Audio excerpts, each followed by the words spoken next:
మళ్ళీ సినిమా నుంచి కొత్త సాంగ్ వచ్చింది కదా, సో ఇప్పటికే విన్న సాంగ్స్ అన్ని కూడా మంచి హిట్ అయినాయి. సో ఈ సాంగ్ ఇట్లా అనిపించింది అన్న.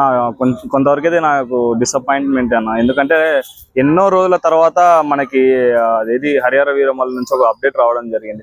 ఎప్పుడా ఎప్పుడా ఎప్పుడా అని వెయిట్ చేస్తూ ఈ నెల 30వ తారీఖు కూడా సినిమా వచ్చింటే బాగుండు. అది కూడా మళ్ళీ పోస్ట్ పోన్ అయింది. అట్లీస్ట్ ఒక గ్లిమ్స్ లేకపోతే ఇంకోటో వదులుతారు అనుకుంటే ఒక సాంగ్, అది కూడా ఏమంత అనిపించలేదన్న. మనకి రత్నం గారి మార్క్ అయితే ఎక్కడ ఏం కనిపించలేదు.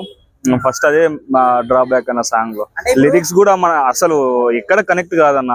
ఏదో సాంగ్ నడచాలంటే నడుస్తూనే ఉంటది, అందుకు కొంచెం డిసప్పాయింట్మెంట్ అన్న. ఇప్పుడు కీరవాణి గారి సాంగ్స్ అంటే మనం ఆస్కార్ లెవెల్లో అంటే ఎంత మంచి హిట్ అయినా అందరూ చూసినాం. మరి ఇప్పుడు ఎందుకు ఆయన ఇంట్రెస్ట్ పెట్టలేదు అనుకోవచ్చా, లేకపోతే ఎందుకోసం ఇట్లా అన్న? ఇదంతా ఎట్లుంటది అంటే, ఇప్పుడు పవన్ కళ్యాణ్ గారికి మన పాలిటిక్స్ లో ఫుల్ బిజీగా ఉన్నాడు, డేట్స్ సరిగా రాక.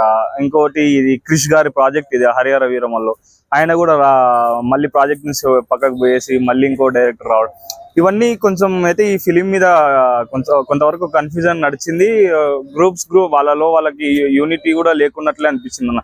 ఎందుకంటే గతంలో ఒక సాంగ్ కూడా కొల్లగొట్టిన ఆదరణ సాంగ్ కూడా అంత హైకి వచ్చి మళ్ళీ ఇప్పుడు ఈ సాంగ్ ఇలా లోగా రిలీజ్ చేసి ఏదో సాంగ్ రిలీజ్ చేయాలంటే రిలీజ్ చేసిందని చెప్పేసి ఫ్యాన్స్ కి అయితే కొంతవరకు నిరాశపడుతున్నాను. జూన్ 12 కి సినిమా రిలీజ్ అంటున్నారు కదా, సో ఇప్పటి వరకు ఒక 13 సార్లు సినిమాని పోస్ట్ పోన్ చేశారు. మరి అసలు ఆ ఎక్సైట్మెంట్ ఉందా, లేకపోతే సరే వస్తుంది అని నార్మల్ గా అనిపిస్తుంది? చచ్చిపోయిందన్న ఎక్సైట్మెంట్ అయితే, చచ్చిపోయిందన్న.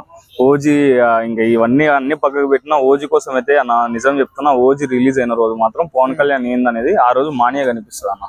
దీని మీద అయితే అంత ఎక్స్పెక్టేషన్స్ అయితే అంత లేదన్న.